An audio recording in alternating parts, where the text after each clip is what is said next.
गुरुदेव और माँ गायत्री के चरणों में कोटि कोटि नमन करते हुए, गुरुदेव को साक्षी मानते हुए आज हम आदि शक्ति की लीला कथा द्वितीय भाग सेकंड पार्ट का वर्णन करेंगे।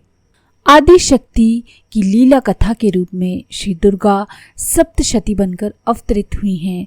आदि शक्ति नित्य हैं, उनकी लीलाएं भी नित्य हैं और इन लीलाओं की कथा ये दुर्गा सप्तशती भी नित्य है।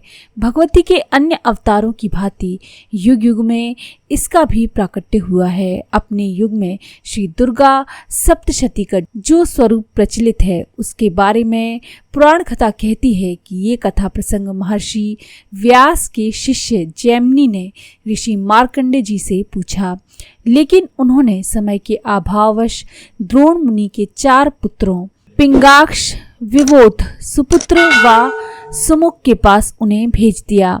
ये सभी अपने पिता के शापवश पक्षी योनि में हो गए थे और उस समय विंध्य पर्वत की कंदरा में रहते थे। 14 मनवंतरों का जो संवाद ऋषि मार्कंडेय जी ने कोष्टुकी यानी भागुरी को बताया था, द्रोण पुत्रों ने उन्हें वही सुनाया।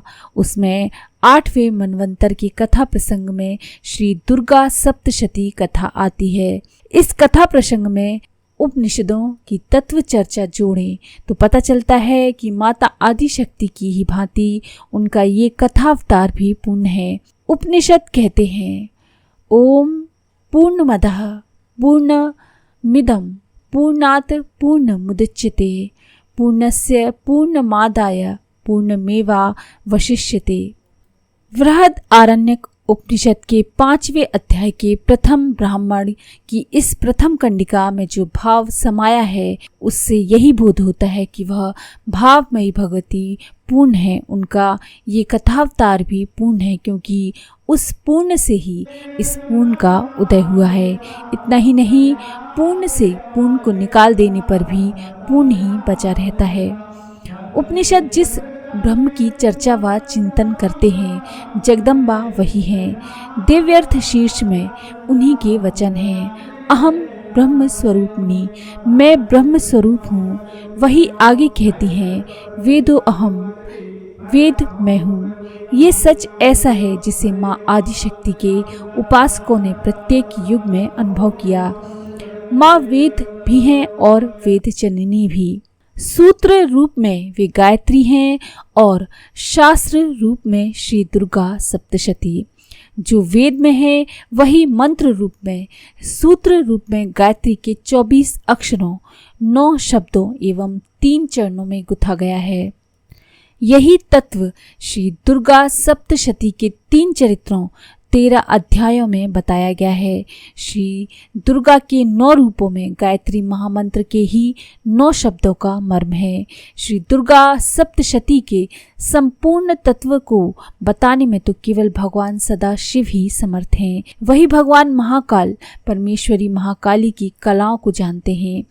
मेरु तंत्र में उनके वचन है, श्री दुर्गा सप्तशती के संपूर्ण रहस्यार्थ को केवल मैं ही जानता हूँ।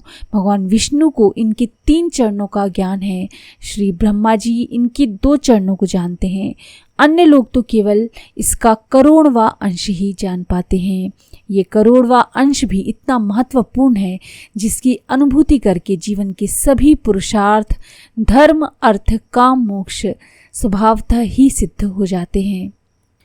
इसकी कृपा छाह में बैठने मात्र से सभी आपत्तियों विपत्तियों से अपने आप ही छुटकारा मिल जाता है। हर तरह की आध्यात्मिक एवं लौकिक विभूतियां खुद चलकर साधक के पास स्वयं आ जाती हैं। श्री दुर्गा सप्तशती को जो केवल एक पुस्तक भर मानते हैं वे परम मूर्ख हैं।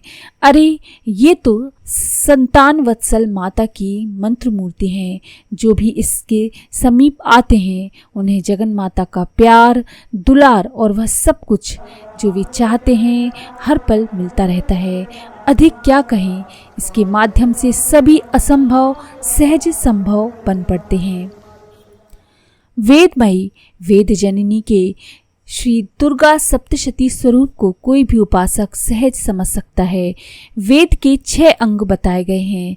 पहला है शिक्षा, दूसरा कल्प, तीसरा व्याकरण, चौथा निरुक्त, 5वां छंद शास्त्र एवं छठा ज्योतिष। इन 6 वेदांगों की ही भांति श्री दुर्गा सप्तशती के भी 6 अंग हैं। पहला है श्रीदेवी कवच, दूसरा है अर्गला स्त्रोत, तीसरा है कीलक, चौथा है प्राधानिक रहस्य, 5वां है वैकृतिक रहस्य एवं छठा है मूर्ति रहस्य। इन 6 अंगों में जीवन एवं सृष्टि के विविध रहस्यों का अद्भुत ढंग से समावेश है। अपने मूल रूप में श्री दुर्गा सप्तशती वेदत्रयी का स्वरूप है।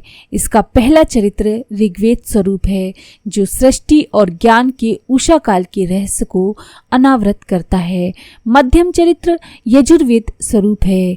इसमें जीवन एवं सृष्टि की समृद्धि की प्रतिक्रियाओं के आध्यात्मिक सूत्र हैं। और तीसरा चरित्र सामवेद स्वरूप है, जिसमें परा और अपरा प्रकृति के ज्ञान के गीत गाए गए हैं। वेदों का सार जिस तरह से गायत्री महामंत्र है, उसी तरह से श्री दुर्गा सप्तशती का सार नवार्ण मंत्र है। गायत्री महामंत्र के प्रथम बीज ओमकार का भाव नवार्ण मंत्र के बाग बीज एम के साथ मिलता है। व्याति त्रय का उत्कृष्ट भाव माया बीज ह्रीम के साथ मिलता है। व्यातियों में क्रिया भरी हुई बताई गई है, नवार्ण में माया बताई गई है। गायत्री के पहले और दूसरे चरण का भाव ये है कि उस तेजोमय श्रेष्ठ व्यापक देव का मैं ध्यान करता हूँ। मन जिसका ध्यान करता है उसका स्वरूप बन जाता है। साधक का सवितामय बनने का भाव नवार्ण मंत्र के क्लीम बीज में समाविष्ट है।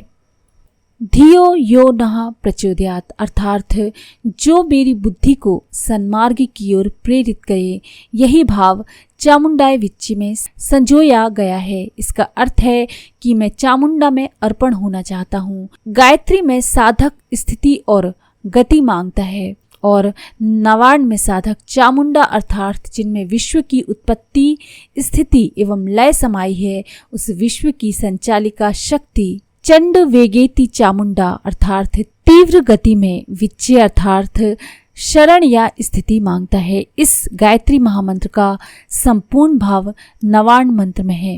इतना ही नहीं, श्री दुर्गा सप्तशती स्वयं भी गायत्रीमय है। गायत्री महामंत्र के 3 चरण ही इसके 3 चरित्रों का आधार बने हैं। गायत्री का पहला चरण तत्सवितुर्वरेण्यम का विस्तार ही श्री दुर्गा सप्तशती के प्रथम चरित्र में है। इस चरित्र की अधिष्ठात्र शक्ति महाकाली है और ऋषि ब्रह्मा। सृष्टि के सृजन काल में महाकाली तमस के विनाश के लिए सक्रिय होती हैं। गायत्री मंत्र के प्रथम चरण को भी जब साधक आत्मसात करता है, ज्यों ही वह सविता देव का वरण करता है, त्यों ही उसके अस्तित्व में तमस के विनाश की लीला प्रारंभ हो जाती है और आध्यात्मिक उषा जागरण काल का प्रारंभ होता है। गायत्री का द्वितीय भाग भर्गो देवस्य धीमहि का विस्तार श्री दुर्गा सप्तशती के मध्यम चरित्र में है। इस चरित्र की अधिष्ठात्र शक्ति भगवती महालक्ष्मी एवं ऋषि भगवान विष्णु है। भर्गो देवस्य धीमहि अर्थात सविता देव के तेज को धारण करके साधक योग ऐश्वर्य को प्राप्त करता है। उसमें पालन पोषण की सामर्थ्य आती है। यही विष्णु तत्व का बोध एवं माता महालक्ष्मी की कृपा है। गायत्री का तृतीय चरण धियो यो नः प्रचोदयात् है। इसका विस्तार श्री दुर्गा सप्तशती के चरण में है। इसकी अधिष्ठात्र शक्ति महासरस्वती एवं ऋषि भगवान रुद्र हैं। इस अवस्था में साधक कर्म बीजों का संपूर्ण विनाश करके कैवल्य ज्ञान प्राप्त करता है। यही गायत्री मंत्र का चरम श्री रुद्रदेव की कृपा एवं महासरस्वती के ज्ञान का प्राकट्य है।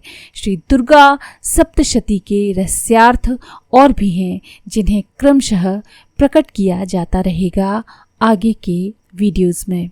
तो गायत्री के 3 चरण और दुर्गा सप्तशती के 3 चरित्रों का रहस्य आप समझ गए होंगे। गायत्री और श्री दुर्गा सप्तशती एक ही है, ये भाव आपको समझ आ गया होगा।